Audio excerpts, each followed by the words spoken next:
Thank you, thank you. Peter, I don't see all those phrases that I used to know, so I'm getting very old in all these new people. Okay, let's get started.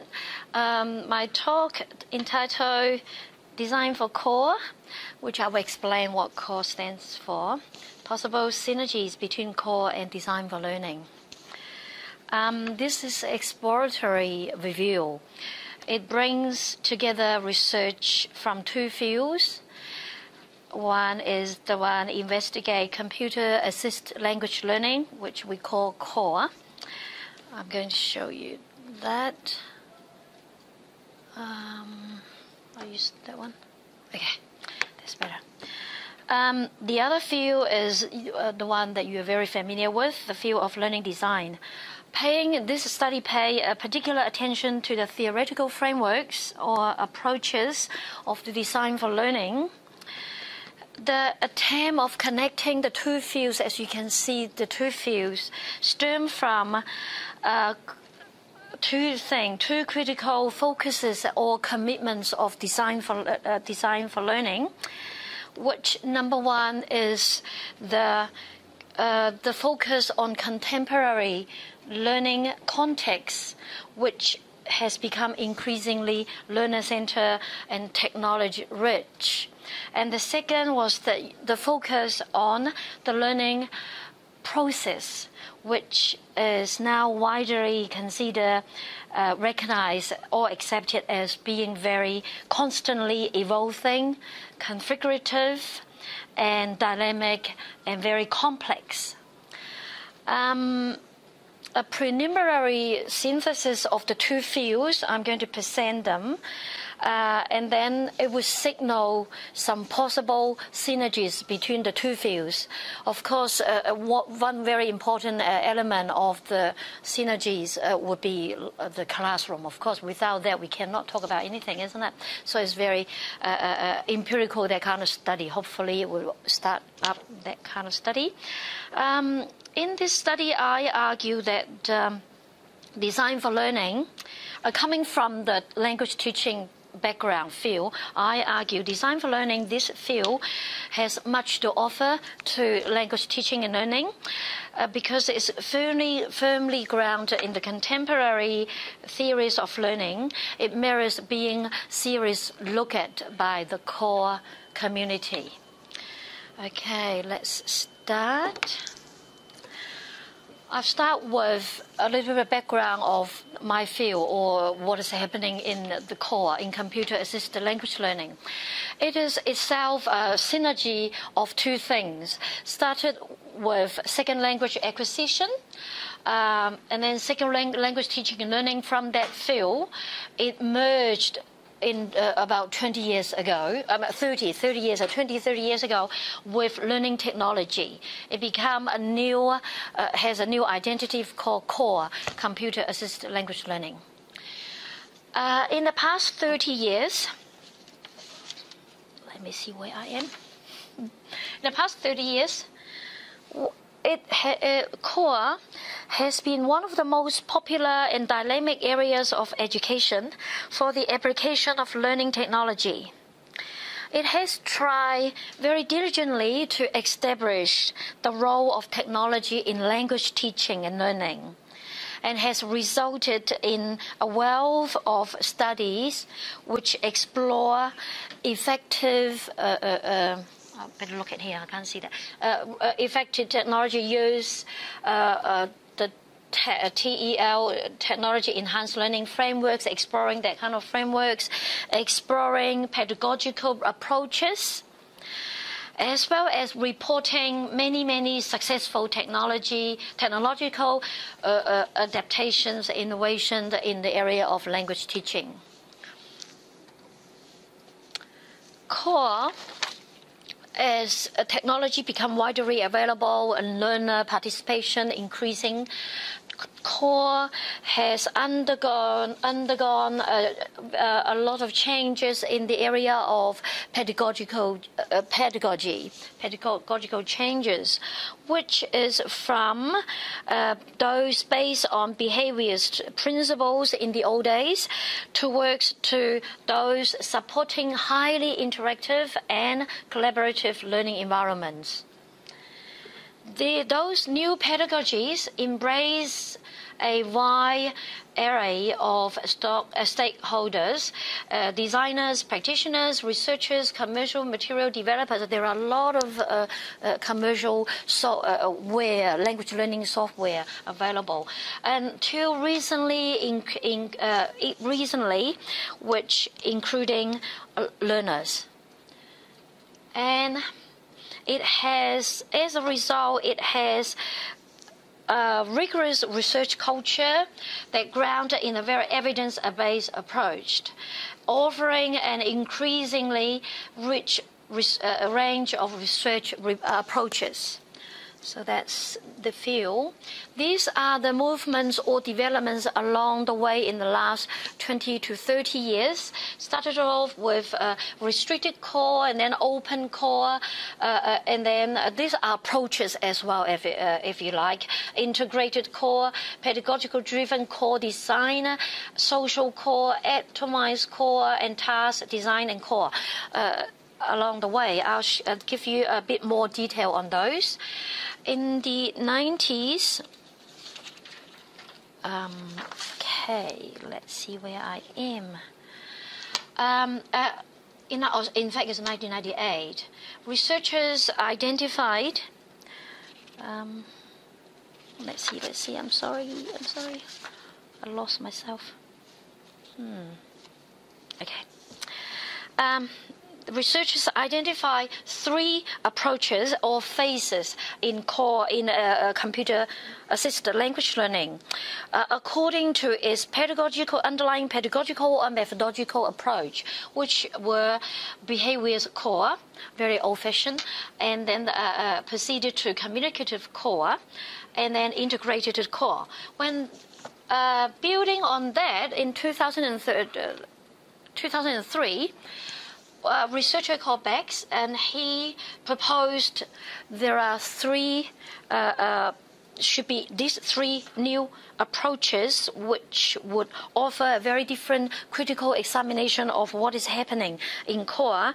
He would define them as, number one, restricted core, which would the traditional way, and that just using some technology in the classroom, that's all. And then to open core, and then to integrated core. He argued that in those three, up to 2003, what is happening at schools is very much the second phase, the open core, not integrated core yet. That's why he says at that time the aim or the aspiration, the challenges for the next 10 years would be to achieve the number three, the integrated core, which to attain a state of normalization, normalized technology in language teaching. Basically, it would become an invisible, a truly integrated element of everyday teaching in core. So that was one development. And then later on, around about the same time, there is a focus on pedagogy in core. People put focus on that. So there is one movement called pedagogical-driven core design approach. In that approach, the researchers said that this approach is more rigid, more principled, because it should be a detailed specification of what is needed for the learning purposes in a very each specific context. It should define the most appropriate methods. It should describe the technological requirements, and etc., etc. So that's another one. Then, proceeding from there, people are adding to you remember the open core and the three phrases. People wanted to add a fourth element to that. That's about time in 2012. A social core was called for. This social core was heavily influenced by the social presence, SP, or the community of inquiry, the core model of learning. It influential in the core development. Adding this dilemma, this dimension to core social core, it is a significant shift. A shift from learning via transmission mode, that kind of a pedagogy, to a social technology underpinned by constructivist principles, which would promote participations and collaboration, participative learning and collaborative learning. This core has become very influential in language learning since then, because people nowadays would be making a lot of efforts and pay a lot of attention to how to make learners active agents, users of the target language. They become the goal. And also, language learning nowadays, influenced by this movement or approach, would focus more on socio-communicative ability of the learners. And also, social core also charged himself to the task to enhance engagement, collaboration, learner motivation in a more decentralized, democratic, and learner-centered environment. So that's the whole, the core teaching has changed quite a lot in the last 20 years, from there up to here. Now people have been asking, what's next? That's 2016. On top of that, researchers are looking at at the environment, the ecologies of learning a little bit. So one researcher proposed an atomized core. In there, look, in there, the atomized core, it is more in each individual resources, everything, all those physical and material and things are like an atom, and they are basic units and make up all the matters. In here, what people are saying is the individual atoms are made available to the teachers. Bits here, you know, all those technology and bits and pieces to the teachers, and it's up to the teachers to integrate them, all the resources together for their teaching, for the learner's benefit. So in this one, they're emphasizing very much about the pedagogical needs of which the teachers identify, and then learning is no longer just technology-driven, but more pedagogical-driven, to use all those bits of pieces. So that one is yet to come to fruition. People are still debating about it. So that's the history of core. Has been very interdisciplinary, getting things from here and there, very multidisciplinary for sure. And there have been two very significant synergies that happen along the way. One is core with task-based learning, teaching, which end up a new branch, if you like. It's task-based language teaching, TBLT, which I'm going to talk about very soon.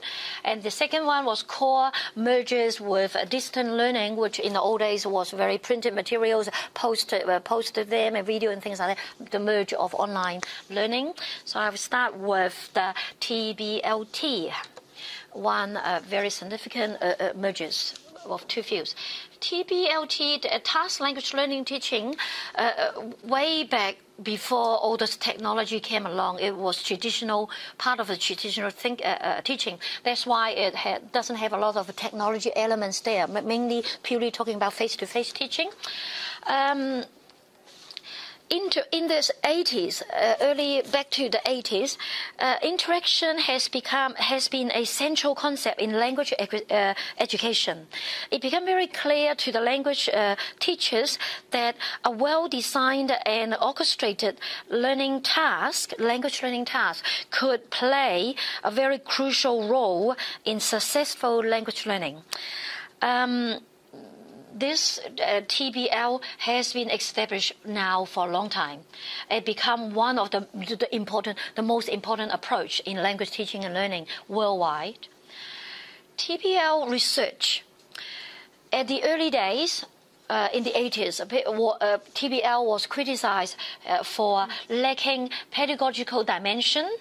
So people has been debating about it and proposed a pedagogical task should really have detailed information, description on these 4 things: the activities, the involvement, the purpose, language use, what sort of language you're going to elicit, you're going to develop, things like that. So that was one dimension, one development. And then on top of that, apart from understanding the importance of pedagogy in teaching, researchers are increasingly recognized that in language teaching is set in a socio-cultural context, and it developed through interactions between teachers and learners among themselves. This second dimension of social dimension was added to TBLT. It expanded the focus beyond language, as a result, beyond language teaching to culture. So lots of culture elements, interculture element come into the teaching of language.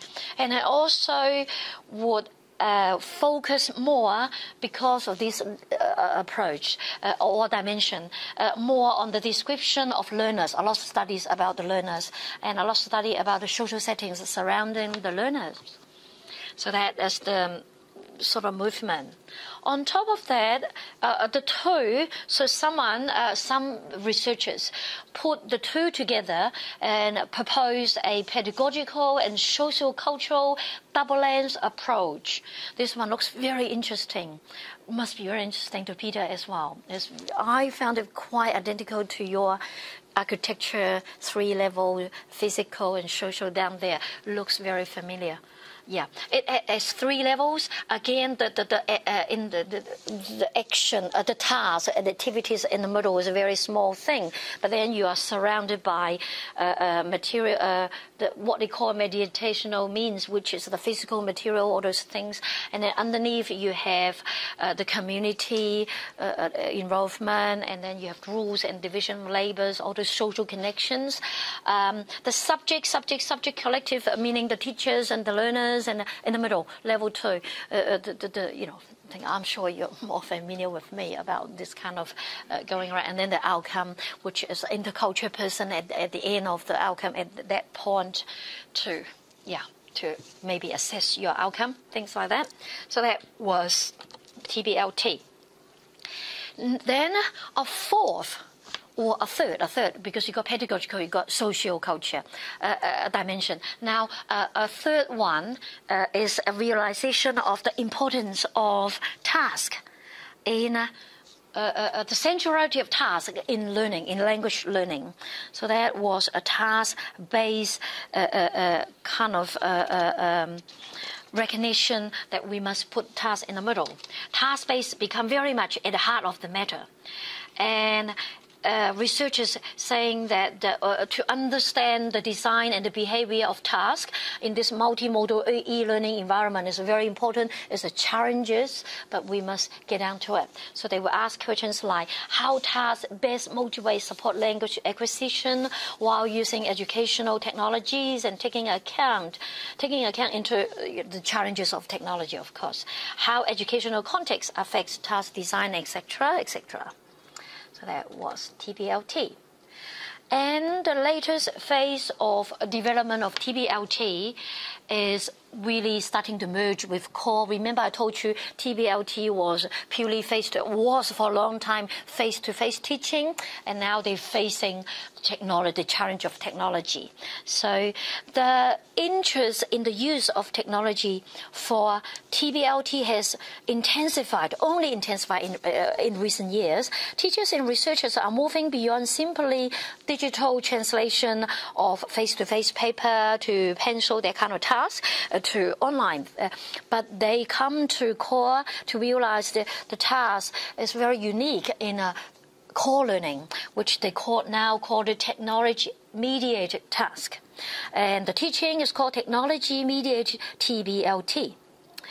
Because they argue the design of these kind of tasks must take advantage of the singular affordance that new technologies open up, which would not be possible to attain in tasks designed for completion within the wall of the traditional classroom. Basically, it's a new challenges. You cannot move the old tasks. People has been practicing for a long time, moving all those old tasks online, but realized it couldn't work, or it can work much better with new technology available.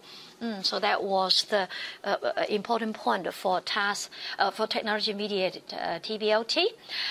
When designing tasks and analyzing the needs of the students in a class, we traditionally need to analyze always the language and the culture needs. With this movement, these researchers propose that we must consider technology learning needs as well. So one more needs come to the table to be considered. On top of language and language learning needs and culture, now technology needs. So this is the new things added to it. TBLT. In 2014, at the International Core Conference, I think it's more than 100 of the researchers around the world. Those top researchers came together, and they tried to decide to vote what are the area of priority for core research. Pedagogy and task design came up top 2. Task design. So because of that, in the following year, 2015, International Core Conference, they make that as a theme for the conference, and people are starting to explore task design and core. This potential synergies between, by then, the potential synergies between core and TBLT was formally put into agenda. So that's the synergy between the two. Only just happening very recently, in 2015, even though a lot of work has been going on. The latest development of TBLT, which is further extended to looking at the process, looking at how design is being designed, which is you people are very familiar with, because they look at it's quite exciting. They discuss about the inevitable changes or the gaps between task as work plan and then task in action. You know that, hey, task and then in action. And tasks are open to mediate. They know, they kind of see very clearly now. The tasks are open to mediation by teachers and learners. In the old days, I must admit that they already do a lot of work about how teachers would change their plans, but not very much on the learner's side. And then they realize a teacher has both strengths and limitations, especially in particular limitations. You cannot orchestra learning in an online environment because learn places and learn time are all different everywhere. Then we look at, they would appreciate the practice of and the scope of design are more complex. 3 things. There are creation of the original design, the task, major or minor adjustments while teaching, and then redesign by the learners. This is a configuration, isn't it? Meeting their own needs. Yeah, and also recognize or very firmly pointed out that design is an emergent phenomenon. It's a process. Looking at the task as a succession of work plans that come into play in different ways at different points across a lesson or teaching cycle. So there is a figure here to show. They have listed 4 stages at least. Stage number 1 was the original plan, which could be by the designer or developer, and then move on to the teacher's plan. Second stage, the teacher will plan the lesson before even go to teach, and then go to the third phase, which is actually in teaching. And after the teaching, you have a lot of, or during the teaching, you have a lot of adaptations, modifications, and whatnot. So that is very exciting development in there. Okay. Number 2, so I finished the synergies. Number 1. Number 2 is very simple, basically. Really easy to understand too, which is between core and distant learning. Let me go to there. Here. Okay. The mergers of the 2 fields become inevitable because people are moving away from e-learning into online learning. So you, on the one hand, on the left-hand side, you got distant learning. On the right-hand side, you got core. So they came together. The middle, those bracket out place would be the D core, the distant learning and core together. The emergent only because courses emerged and people are teaching basically e-learning. This synergies resulted in a reconceptualization of distant learning, language learning, and a new disciplinary identity given to online language learning and teaching, which is called D-Core. All right, I'll move on. The 2 synergies we've finished. Now, to the field that you guys know very well. I feel very inadequate presenting. I should get Peter to come and present this bit. Anyway, from my point of view, what I can see is the focus, as I mentioned to you at the beginning. How much time do I halfway? Oh, good. Good. Yeah, I'm on track. Okay. Remember I told you at the beginning that how you design for learning, how it focuses or committed to the contemporary learning context and the learning process. And it focused on what student might or might not do. And it aims at equipping the teachers, designers, how it designing educational interventions, which is what we call orchestrations, isn't it? After courses have gone live, that kind of focus, which comes to me as very fresh, very new perspectives or angles to look at. Always make me reflect my teaching in language teaching. And then another area of design for learning which struck me very much is the systematic way, sustainable kind of thinking in design, configuring, improving existing design, capturing current successful design for reuse. All the very familiar with that. Hey, presenting for further sharing and discussion. This to me is very, very interesting. And then the theoretical foundation, the position of design for learning was very interesting too. I kind of summed it up here. I'm sure it's not, exhaustive. Still a lot to be added to. First and foremost is the learning cannot be designed but can be designed for, which is a very powerful statement to me. Also, there are foundations like teaching as design, teacher as designers, which is very, for me, is very new too. A few years back, am I a designer? And then I was reading all those literatures and things like that. Now, the next area, which is the strong point about design for learning, was activities-centered design. Even though in language teaching, as I show you, we have a lot of activities, task-based, that kind of design as well. This is the area, in fact, that is very sharing the 2 fields. Okay, activities is situated depending on individual learning, physical, digital settings, depending on their social settings, those things. Activities in emerging things like that.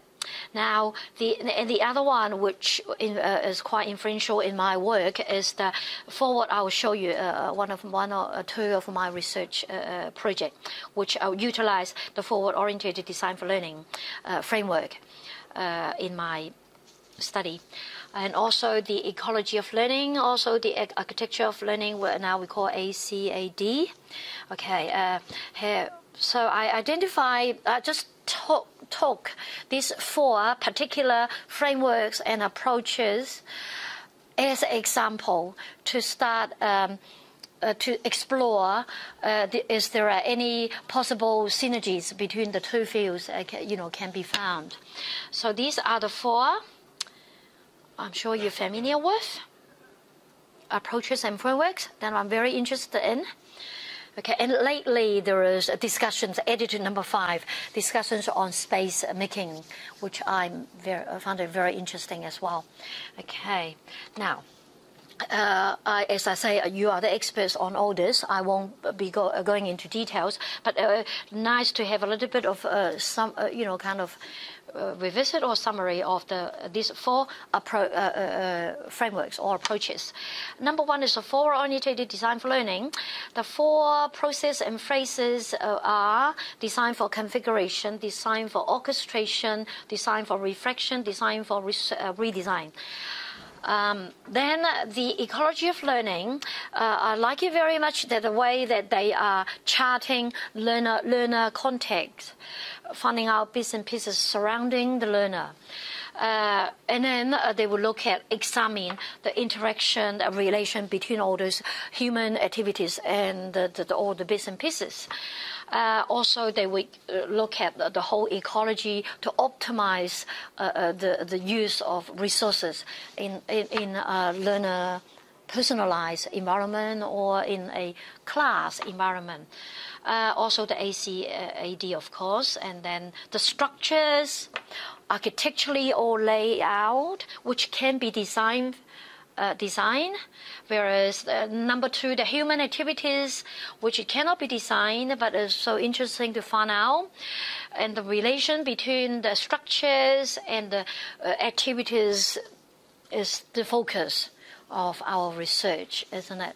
And then lastly is the pattern-based approach. The reason I'm still haven't only just starting this project. The reason I'm very interested in this one is because we script or design a lot of tasks, a lot of surely there must be patterns that we can follow. Surely it must be this and that we can we can get into and make it very systematic, make it very sustainable, that kind of, that's my thinking. Anyway, I won't be talking too much today on that one yet. I'm still working on that. Now, so these are the 2 fields I've been presenting to you, especially on the left-hand side, which the core, I ran through all those developments or approaches along the way, and here are those few things that I picked out from design for learning approaches and things like that. Okay.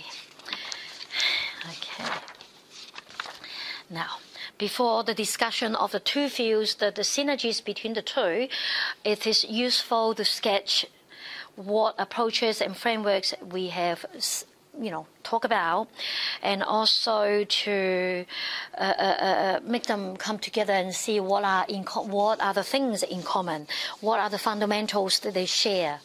So have a look over here. This is the brief summary of the 2 fields. I feel that they are fundamentally, both 2 fields embrace learner-centered learning, definitely the learner-centered learning. And they are very much embrace task-based teaching and learning, activity-centered design, of course, technology-integrated learning, fully online learning, online learning. Also, of course, the socio-cultural context of learning, which is a focus.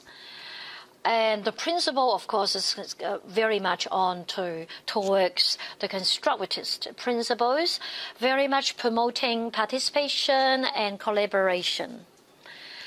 And they would very much into designing tasks which has pedagogical, socio-cultural dimensions. So to name just a few, though, the list could go on a bit more, at least for sure.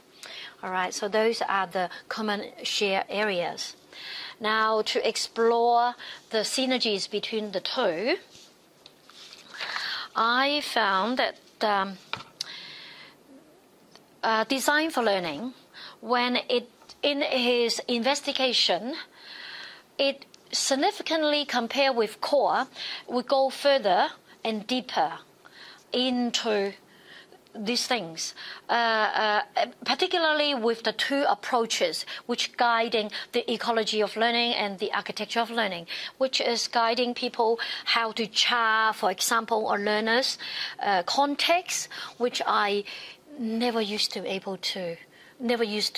do it in my language teaching, like charting I might do bit and pieces, but consciously from a that porn look at, not do it. I found this is very useful now as a concept, as a approach to guide my design.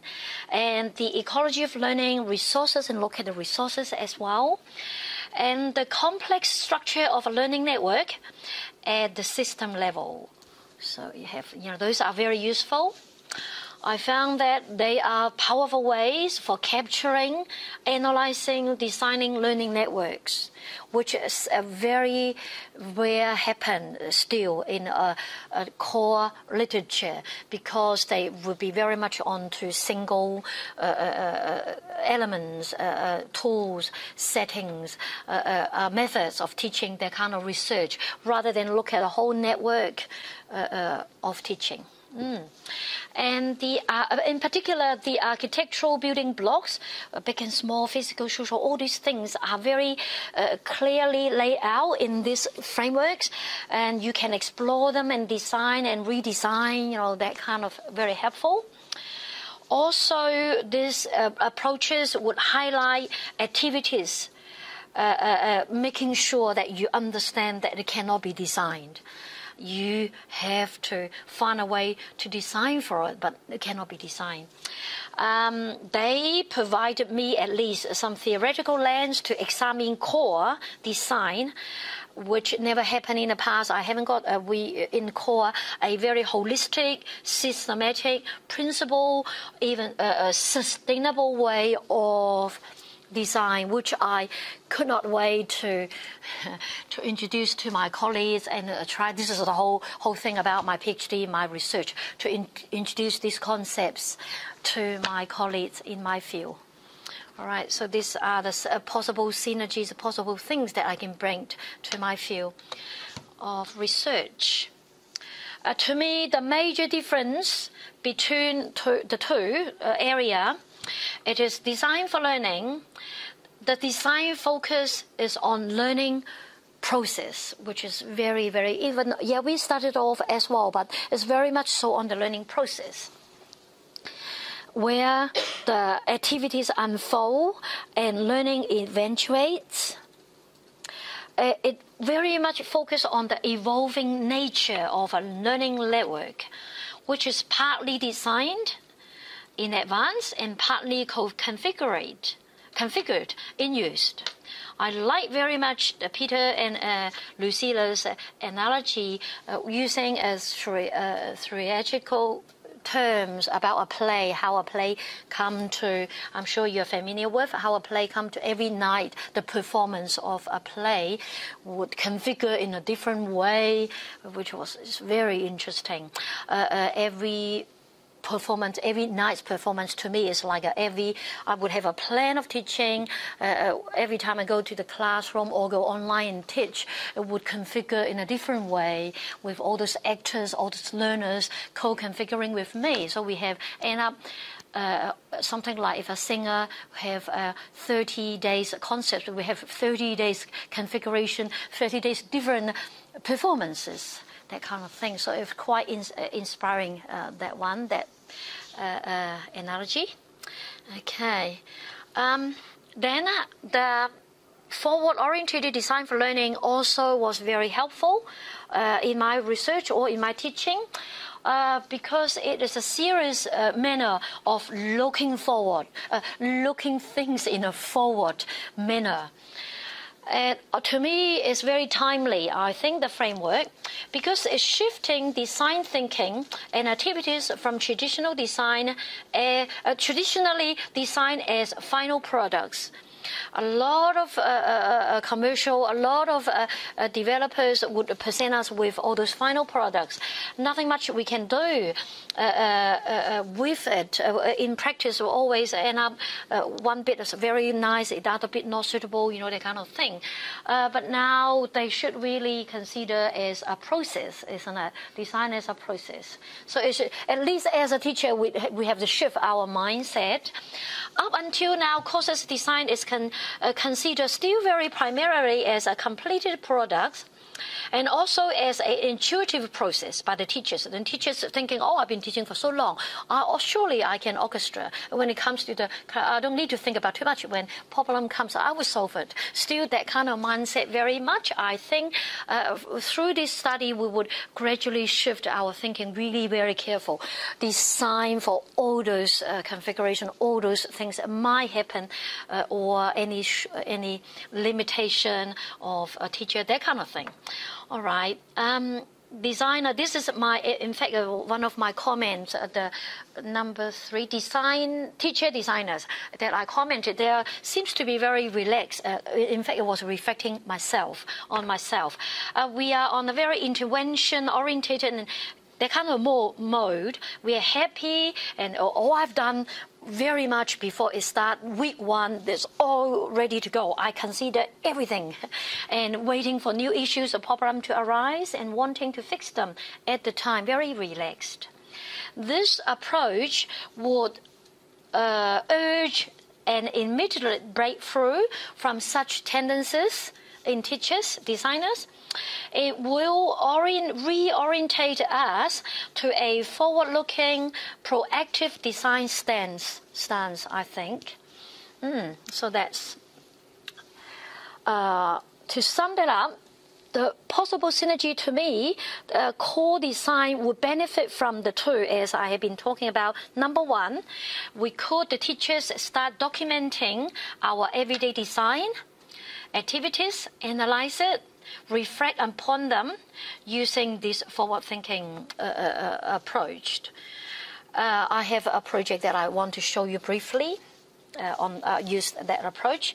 And teachers, number 2, should also use this ecology learning, architecture of learning, that frameworks, seriously examining the learning environments, focusing on the learner's context, learner's configuration. So my latest project was on learner configuration. I really want to know what did they do once the course was set and they start off the course.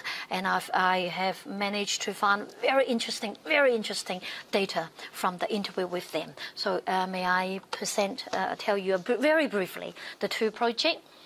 Hang on. Yes. This is a project to investigate design events.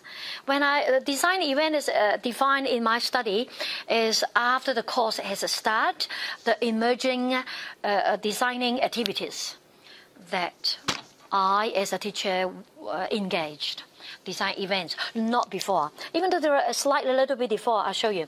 I use this framework as an analytic tool to figure out which one is the configuration, which one is the orchestration, that kind of thing. All right, I examined those emerged.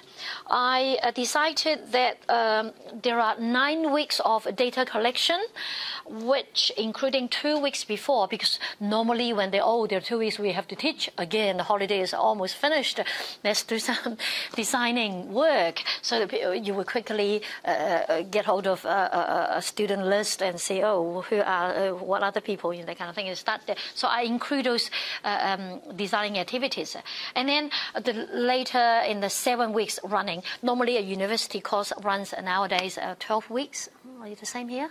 12 weeks. So I thought 7 weeks when most of the activities should be happening, around about then time, maybe more. But the crucial one, the people got stuck and a problem, and here and there would be the first few weeks. So that's the collection of.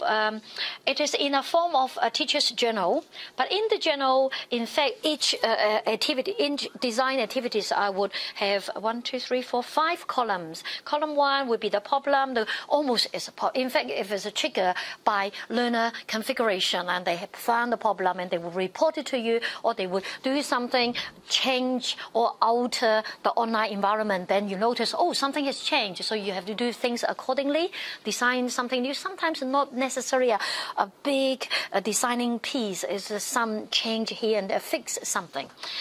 So I have background to the problem. I have design thinking, which I never would have done in the past. I would just think in my head and, okay, this is how I'm going to do it. But with this project, I had to sit down and write down my thinking and write down the possible solutions to the problem, and then implement my design, and then later on I'll go back and evaluate with colleagues as well. Evaluate, oh, did that work, or could there be any other way that I could do?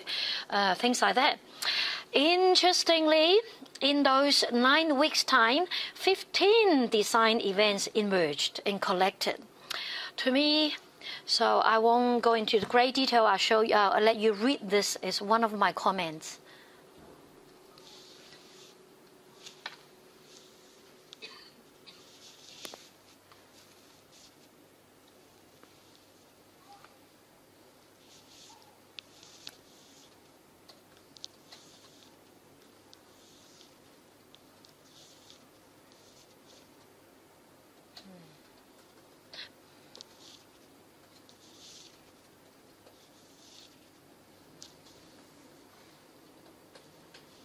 Basically, I was overwhelmed by so many, because you never count. You just, as you teach, you just keep designing things. In fact, you keep thinking, you never counted what have you been doing. You never documented it down. You never write it down. But this is the first time that I put them all down, so it was quite overwhelming. So this is my first project. Got published, that one, number 2, on student configuration, space making in fully online language learning. It sets out to investigate how students configure their learning environment to fulfill their academic and social emotional needs in online language learning. The aim is to establish a comprehensive picture of student configuration in online language learning, including the ways they elect to use, to adopt, and to combine technological tools, both individually and as a group for group study, to affect and to enhance their learning. The data correction use a grounded theory approach, which enabled me to have 3 data sources. Number 1 was a semi-structured interviews. I had 26 respondents, 26 participants who have one-to-one or one-on-one interview with me. And then I had at the same time, I would have an interview log, which write down analytical notes, which will help me to modify some of the interview questions and adding and deleting, that kind of thing happening in the first phase of the interview. Along the way as well, I was talking to peer and colleagues, especially there are one colleague who was at the moment teaching the paper, who has experience in the 2 papers I was under investigation. So it was very, very helpful discussing with him as well. The theoretical framing for this study was the ACAD. Primarily try to, these are student activities. How am I going to, from that starting point, to link to the physical and media, digital resources they get hold of, and what about the social connection, the relation that they engage in? They kind of try to study using the framework, and also using a lot of recent discussions on learning spaces, which I'm only just starting to get into, a field that I'm still very new to. Now, the findings. There was the institutional setup for the online learning. In the old days, before all this research, a teacher would give, thinking this is all, I decided all that, this is going to work, always work. Always end up people are studying and they do the assignments, do the assessment, and they completed the assessment, they passed the exam, and they finished.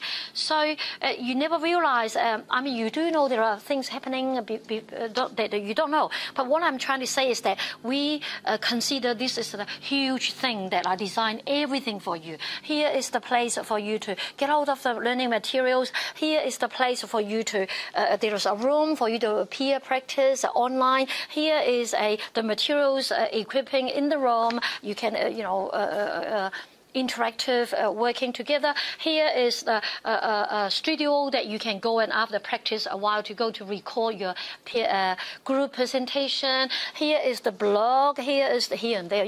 We think this is huge. This is everything that we design for the students is going to work.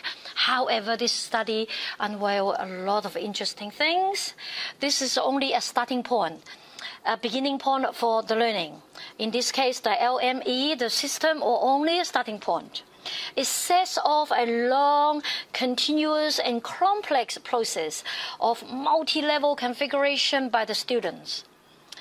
These learners engage in various processes of configuration, and they are making places all the time, learning places. The data that I got from them provide a vivid account of actions, interactions, and process of how they configure their environment. And 3 distinct processes were identified. Process number 1 is space making for individual learning. They would firstly configure whatever was necessary in their immediately learning environment with physical configuration, digital modification, etc., until it's very set and study. They can go and study, including making sure the desk and chair, everything's work properly in the computer and headset, including printing out materials, downloading audio and video, not just on the computer, but transfer onto the phone, store in iCloud so they can access every time. Converting formats of those with digital files so that they can play using different devices, etc., etc. That was another part.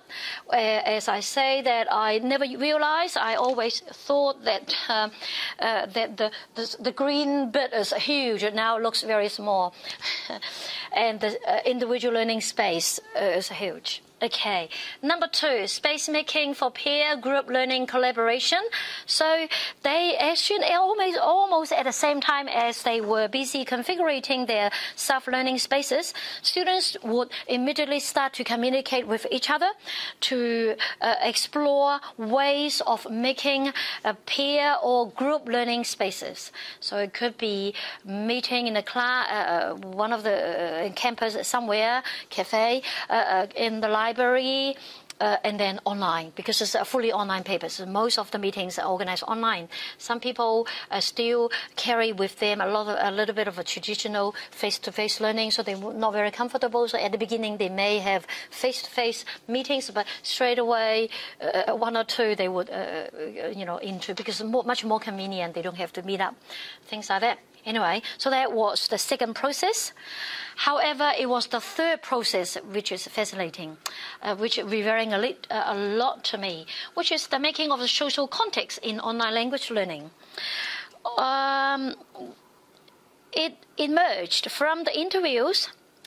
There was a process of individual students building his or her own, what I would call social context or social fabric around his learning space.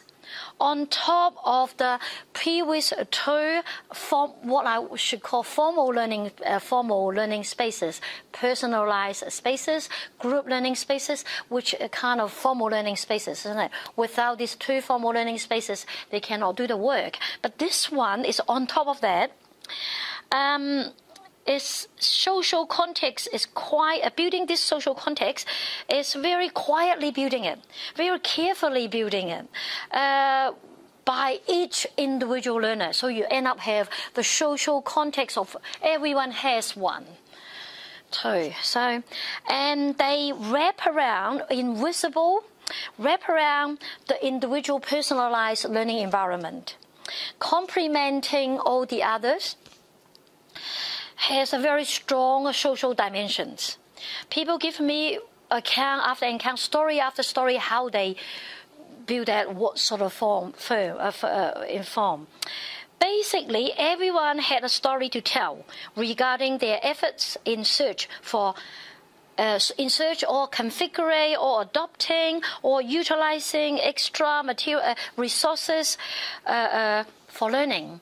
I was even never asking anything configuration, anything spaces. I was just asking, how do you any other resources apart from learning practice with your classmates? Any other resources you use? I got family friends, native speakers friends on the street, in the supermarket, restaurant, online, those learning classes, streaming live with native speaker in China, in Singapore, etc., etc. It's huge.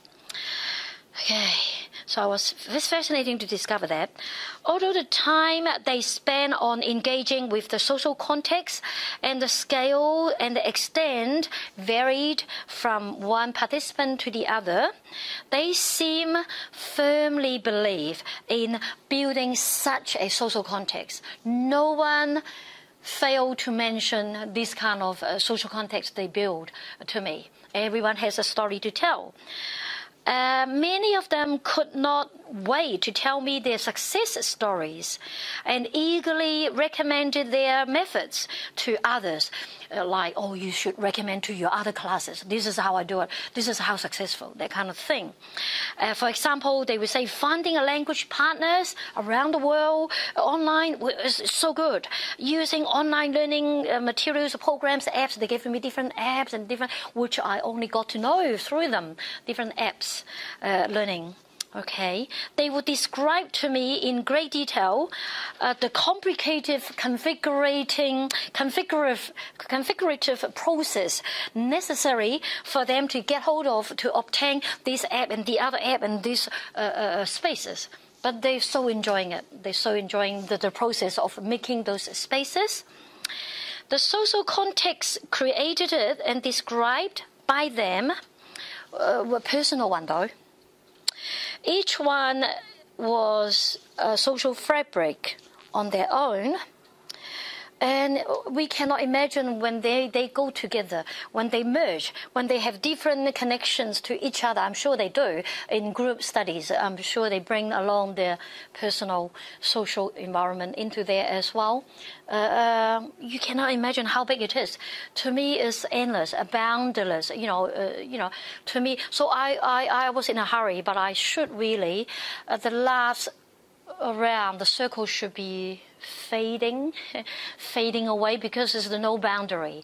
It could be going on and on and on and on, isn't it? So that is the founding of the second study. Still try to discuss. So I got a better figure incorporating all this. I called it fully online language learning spaces. So I got those spaces again. They are endless. Only just example of could be those spaces, and then I yet to maybe build on the relationship into the social. Yeah, lots of work to be done. Peter's going to help me. Okay. Thank you very much.